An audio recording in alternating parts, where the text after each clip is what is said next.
Hi, my name is Shreya. I am the founder of Your Image and I talk about work psychology and executive presence. In this video, I want to talk about how to build charisma at work. And I have two interesting non-verbal techniques to share with you. Now, oftentimes when we think of charisma, it seems like an unrelatable term. A lot of us feel that we have to be born charismatic naturally. It has to be an inborn trait and we cannot acquire it. But that's not true. Most of us who have become charismatic in business, we have done so because we've acquired the skill. Essentially because our job at some level demanded that level of dynamism and charisma from us. Also, when we think of charisma, people feel that it is mostly about the way we talk or our language command has to be better. Not really. Of course, that's true. But there are a lot of non-verbal techniques through which we can uplift our charisma. And this is exactly what I'm going to address in this video. So let's get right into it.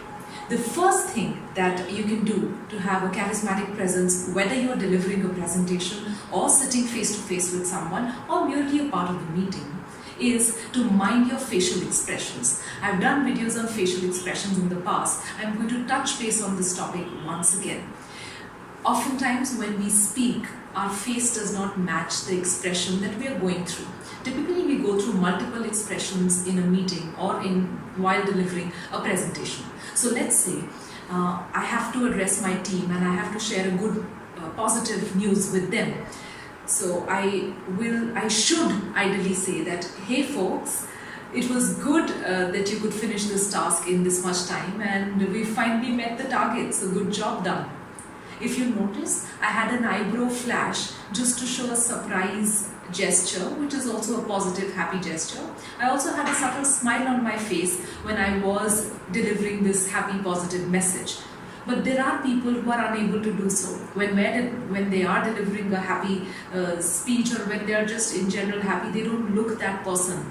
Or when you are upset or slightly angry with someone, oftentimes you're not able to show that on the face. So match the emotion that you are talking about and replicate that on the face. It really helps. Of course, I'm going to do separate videos on how to bring these facial expressions on the face. Because a lot of us, I hear often people say that, listen, I don't know how to express. So I will separately be doing a video on that. But if you are this person who knows how to match an angry expression or a happy expression or a surprise expression on your face, please start doing so. Start observing yourself and you will see how your charisma level shoots up at any given point of time. Point number 2, I want to talk about voice. Voice is an underrated feature that all of us have. We just don't think often about it. But any given point of time, if you know a charismatic person in your life, you cannot avoid talking about their voice. They speak very well. There's some sort of character and personality that reflects through the way they speak. Voice has multiple features, but I'm just going to talk about one right now, which is intonation or voice modulation, the expression in voice. Now we all go through multiple expressions while we are speaking, right? Multiple emotions while we are speaking, and we want to match those emotions in our voice as well.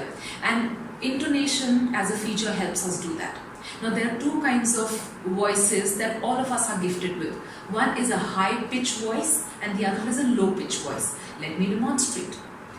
A low-pitched voice is a voice like this. It's a deep chest voice. Now typically when we are talking about something serious or we are wanting to be more assertive to the person we are speaking to, we want to engage the chest muscles or the chest voice. We want to bring that out. So I hope you can see hear the difference in my voice now that I'm speaking in my chest voice.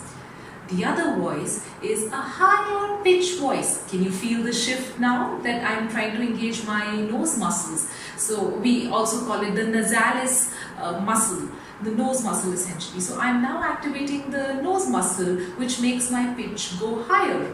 So if I want to talk about something exciting, something happy, or if I'm asking a question or I'm curious how I'm using my higher notes.